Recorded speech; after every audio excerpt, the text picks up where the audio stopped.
Hopefully the goal today is to educate and inspire you about the relevance of Black History Month.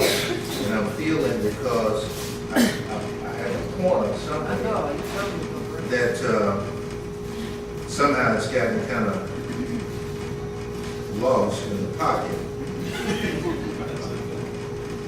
Oh, there it is.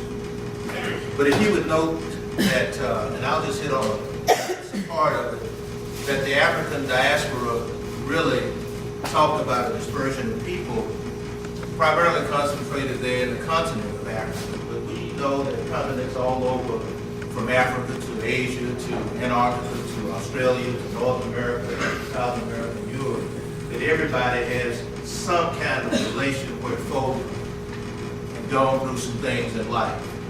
But it's about the unsung heroes as well. And that's part of what I'd like to talk about. I'd like to talk about some national history, some local history, and some personal history.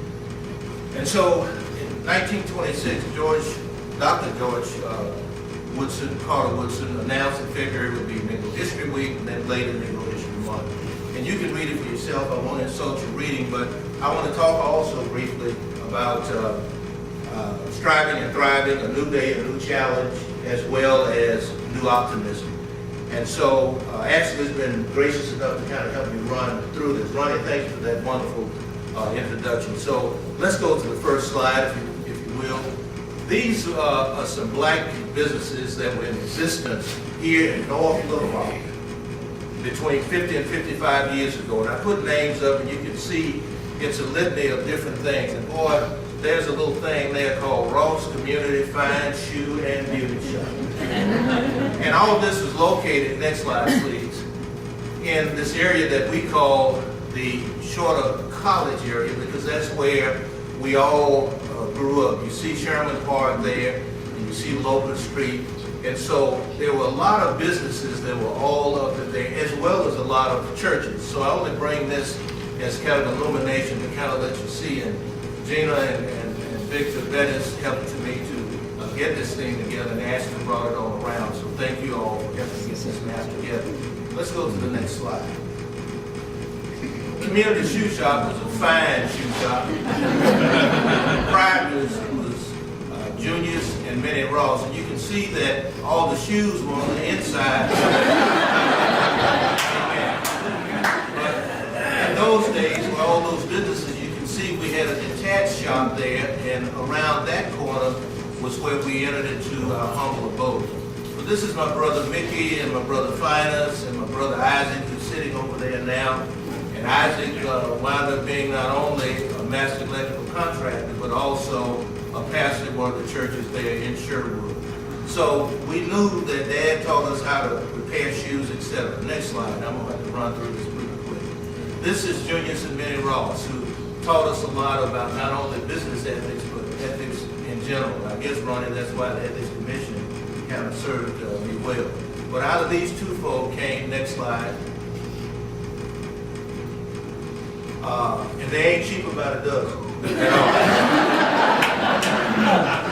This was our family. And the only thing about it is Ashley told me, I only counted 11 of you all. I said, that I know.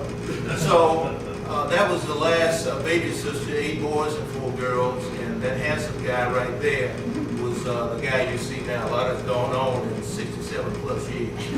But the other one that mother was carrying was my sister Glenda, who's sitting over there adjacent to my brother Isaac.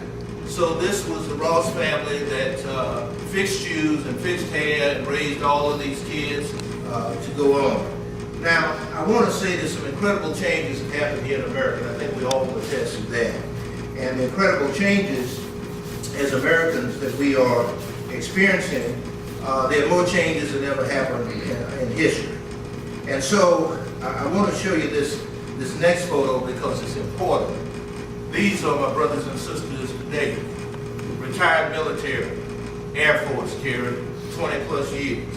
My brother Isaac, who's a master electrical contractor, one of 3 African Americans in the state that holds that license.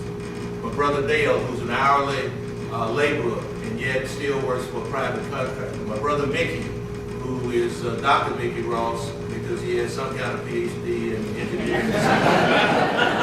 All these folks came out of the North Little Rock Public Schools, Dr. Rogers, and so I still say that North Little Rock Public Schools are still one of the better schools to prepare for the government.